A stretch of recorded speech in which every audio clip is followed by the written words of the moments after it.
nagmitas ng rambutan si Magdalena. Ayan, ayan. Ayan, hindi niya alam yung camera. Kaya,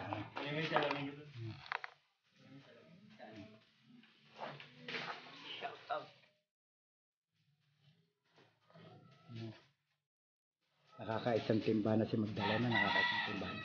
Ayan. Ayan. Hindi ako makapagsalita ng malakas, maririnig niya. Hindi niya alam na binibidyohan ko siya.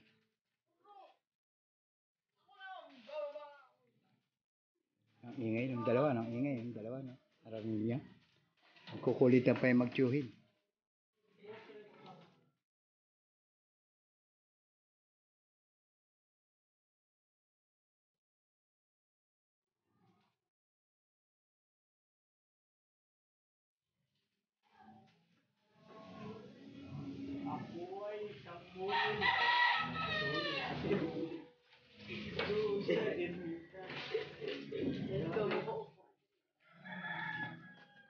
Huwag ka na magupuan! Hindi naman ako kasi dito lang, oh.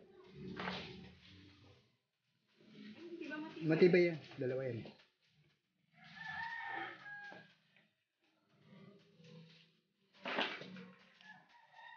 Hinahayaan ko lang sila guys para mag-enjoy lang sila. Kasi mga taga Maynila yan. Ako lang taga Laguna rito. Kaya nag-enjoy lang. Kaya ako nagtatanim, sila humaharbis. Yan guys. Ako ang nagtanim, sila ang kumain. Di ba guys? Ganun talaga ang buhay ng probinsyano.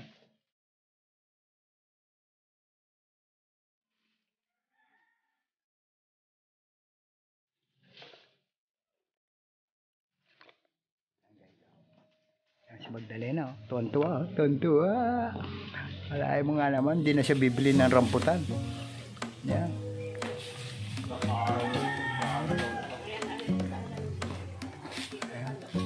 Hindi nga guys, hindi nga masyadong gumanda yung bunga ng rambutan ko ngayon. Nawala yung dati kumpul-kumpul, ngayon hiwa-hiwalay. Pati mga prutas ngayon, parang tinamaan din ng COVID. Social distancing sila. Social distancing yung mga bunga ng rambutan ko guys. Yan.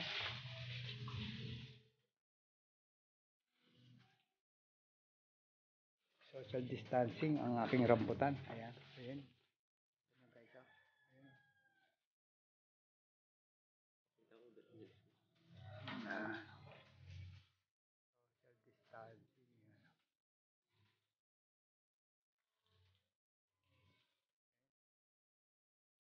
Si Magdalena, oh, miski mainit, oh. Sige lang, oh. Tontuwa, ang bata.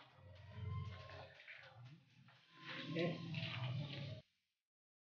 Na-harvest niya, oh. Bali, lang pala to? Pangatlong timba na pala. Yung unang timba, pagdating niya ng Friday, namitas na kagad.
dito.